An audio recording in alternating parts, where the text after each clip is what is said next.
Assalomu alaykum va rahmatullohi va barakot. Batken oblasidagi Olg'a aylidagi pechkamiz mana bitdi. Arslonbek aka degan odamning pechkasi.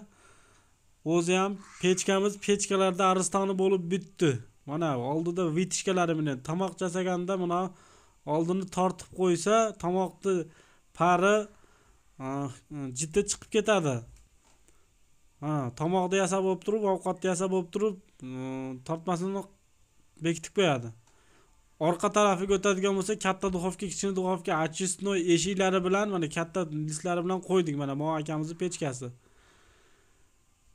Pechkalarni mana moshni bo'ldi. Hamma yo'q qalin, yaxshi materiallardan bo'ldi.